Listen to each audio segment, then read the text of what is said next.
Tady můžete vidět, že jsme byli do Hanušovic a jdeme tady doprava. Dostali jsme vlastně dar od paní, jak se jmenuje? Paní Sajerová to domluvila, která pracuje v Kundu, v pečovatelském zařízení. No, tady ta ulice, pojedeme. Do té jednosměrky. Ano. Počkej. Co to je za blbost? To je tady čerstvý. No. Aha, takže musíme to obět. Musíme obět. Tak je tady doprava. Tady najít normálně na garáže. Tady máme čerstvou cedulu. Ale je to takový video bez střihu, bez nějakých... neleďte na to. Vezeme tady brambory. Je to sponzorský dar od pana... Zaplatil to pan Novák, gynekolog u Milosrdných bratří v Brně z nemocnice, doktor. Ano, tady řidič investoval peníze do cesty, aby to z Rakouska. Z Rakouska, je to zase od rakouského sponzora, který se stará sám o statek po svých rodičích. Je to kluk, co má kolem 30 let a pěstuje tady ty krásné rakouské brambory a nechal je za cenu, kterou radši ani nebudu říkat. Nebo mám? No, musíš to říct. 2,4 eura pytel a pytel váží mezi 11 a 12 kg. Takže vidíte, že i za hranicema prostě se dá domluvit dar, sponzorský dar, který postižením a povodněma lidí, co tady tak se dovezou aspoň brambory. V Čechách to prostě nešlo, prej, nebo co, prostě nedokázali udělat cenu a samozřejmě bylo toho víc, akorát, že řidič má dodávku, jakou má, je to holka trošku naložená, ale dává to. Takže to 4x4. No, je to 4x4, takže někde vyjedeme. Z nich tady ještě není, tak je to dobrý. Ale chci jenom říct, že prostě uvidíme se mezi, jak se říká, je to taky narychlo. A jedeme po barácích vlastně, co byly hodně zasažení povodněma. A tady doprava, kde to vyplavilo úplně. Takže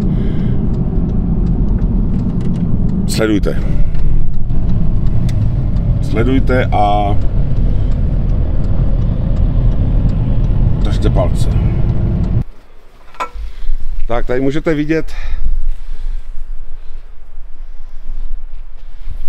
tahle celá ulice byla zatopená a jsou tady první zájemci, kteří si nesou brambory. Pokud jste tady měli vodu, jako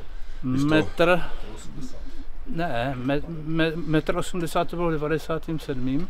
a tak 120, tak, no, 120 tak tamhle jak je ta garáž. No. No ale samozřejmě, že to nevzdali a bydlijou dál, že? Protože jako na kopec se nepůjdou. Ne, už můžu říct, už čtvrtá povodeň tady. Čtvrtá. To už Němci tady zažili povodeň, pak moje máti zažila povodeň a já jsem zažil v 97. No, a teď vlastně 2004, že? Takže čtvrtá povodeň, která tady byla na těch barákách už. Já pamatuju druhou osobně. Na Vánoce. Na Vánoce. Takže moc děkujeme za to. Takže budou mít co? Vánoce, protože na bramborách. Ještě bramborový salát. Ještě byste mohli přijet s masem a už je to stejný. A budeme šťastí lidi. Tak jo, děkuji moc. Tak zatím sledujte. Tak můžeme taky si něco. V roce 89. No, to bylo 97 tady a teď bylo to samé. No, to jsem tady byl, 97 jsem tady byl. No, jo. Je to, jak bych to řekl, Pikachu, ale je to tak. Stane se. Uvidíme, no, tak. Doufám, že už třetí povodení nezažiju. Ale jo, to já doufám taky. Já jsem si myslel při první, že už to nezažiju, že už bude klid a... Ty, A kolik jsi zhubil za tu povodeň? Jako zhubil si teďka fest? No něco trošku. Já jsem zhubil 10 kg tehda. Tak pokaždícky 10 kg dolů. Něco málo, ale zase jako úplně dramaticky taky ne. To je ten stres. Tak ono se, Teďka to tady trvalo se jeden den, ale že tenkrát to bylo 3-4 dní. No, tak to už bylo. To bylo prdeli. Ty 97. No. Já jsem byl ve Zlatých horách tam vzadu. Jo. A já jsem tam nemohl dojet, jo. My jsme mě hledali furt cestu a tahali mě tam s tím návěsem a já jsem tam po těch lesních cestách mě tahali, a kdybych neměl tu natáčecí nápravu, tak jsem tam nebyl. Jo. Já jsem taky nebo je do práce, že? Protože já jsem vlastně dělal zrovna na tím Václaváku, že? No, ty byl v Praze, ne? No, byla povodeň a ještě 98 jsem tam byl, to jsem byl vlastně na Staromáku, když jsme hráli na Gáno, že? Tak ráno tu a velkoplošná obrazovka, tak My jdeme betonovat. jsem klasi. Sloupky. Teď dokud světlo, to stihneme. A ráno Tak bude moc krát děkujeme. Nemáte co. Není za co. Jsem taky včera. No, tak pokračujeme nošení brambor. A jinak ulice je dlouhá a asi je toho málo, no, tak uvidíme. Je to asi málo. Zdravíčko! Takže já to musím vypnout, bo nemám ruce.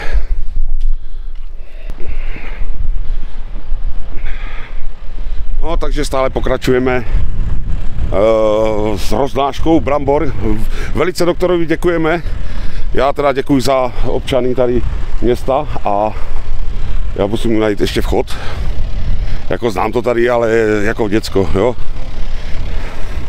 No, takže moc krát děkujeme. Opravdu vážíme si toho a ceníme si toho. Ale teďka jdeme zazvonit.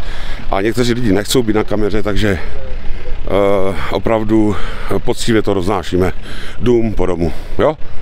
Takže já tady jdu zazvonit a zeptat se dalších. Tak zatím sledujte. Tady vám celou dobu vám říkám, že tady rozvážíme brambory, ale panu doktorovi děkuji a já vždycky zapomenu to jméno. Prosím tě, zopakuj to. Je to gynekolog z nemocnice u Milosrdných bratří, je to pan Novák. A tímto vám děkujem. A paní Sajerová z Rakouska, jo, ještě pak další. A můžete ho pozdravit. Tady vidíte. Halo, zdravím vás, moc vám děkuju. Kdyby se to viděl, tak budete mluvit. No, já jsem to tady stejně. viděl. Jo, děkujeme moc. Takže sledujte dál, budeme jezdit dál, jo?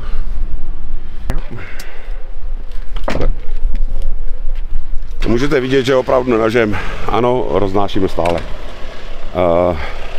Už budeme na konci ulice a zajedeme do další, na Pražskou ulici, kde to bylo taky zasažený jako škaredě.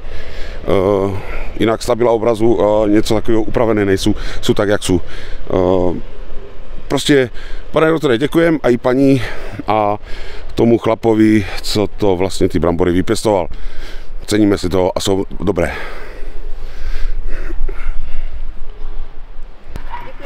No a už frčí aj s vozíkem.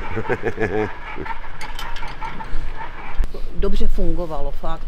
Ale jako z těch pan starosta, když to vezmu, no. Tak jako se staral, lítal. No.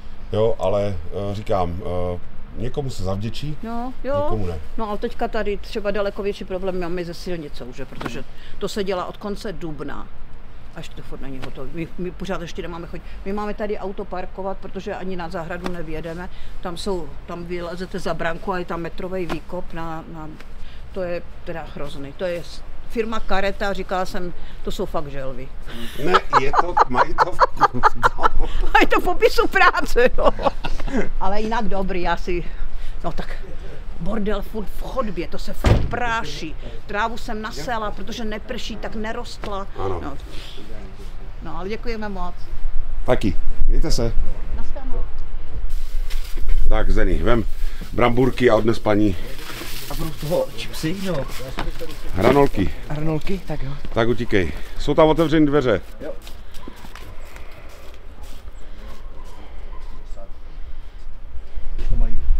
No na někoho třeba nevinde, no, tak jako hold, je to tak, jak to je. Prostě to, co je, to se dá. A může mít rádi ani za to, že? Ještě že tady máme půlku. No a tady, když se podíváte, tak tady to vzalo úplně celou hráz. Jo.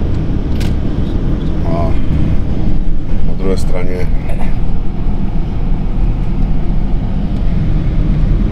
tady část chyběla. Toto je všechno dosypávaný.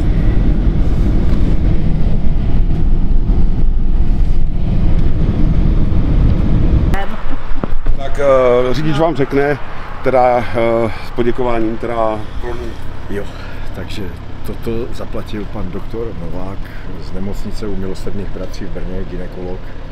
A domluvila to paní Sajerová v Rakousku. Je to asi 20 km za Gmundem od sedláka, který to dal za cenu 2,4 € za pytel. Pytel má mezi 10 a 12 kg. Takže je to asi za cenu nižší než v obchodě a já jsem to dovezl zase gratis. Co do něj. My moc děkujeme za to. No. A každá hlavně, pomoc je dobrá. Tak. A jinak, když to řeknete, prostě lidi si mají pomáhat, ne? Ano, přesně tak. To mají. Takže jo. Děkujeme moc. A i tomu panu doktorovi. Jo.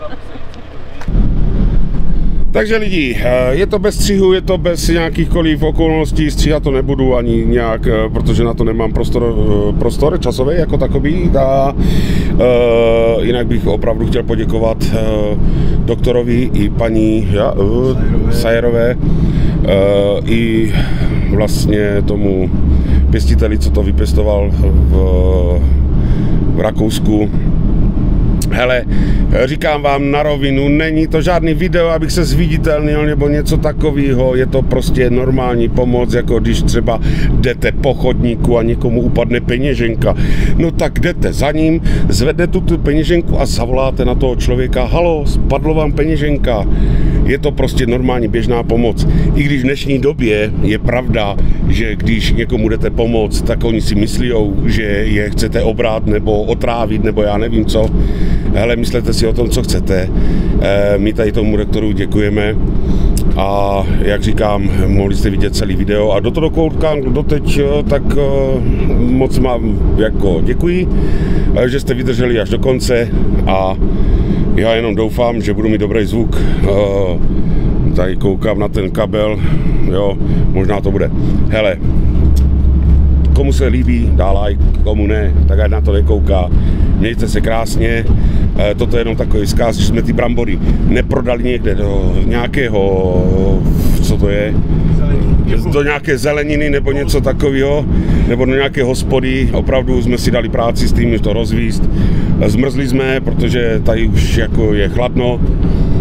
Není to žádná sranda někomu přijít a říct, hele, tady máš brambory za nic a na tebe koukají, jakože to chceš jako co, o nás otrávit, nebo já nevím, jo. Prostě takhle některý lidi mi tak jako přišli, jo. Takže mějte se krásně, skládejte básně a někdy zase nějaký video, ale to bude nadlouho, protože víte, jak to se mnou je. A kdo nechodí na streamy, tak neví, co se u mě děje. Tak se mějte krásně, čus. Už jsme zase na červené.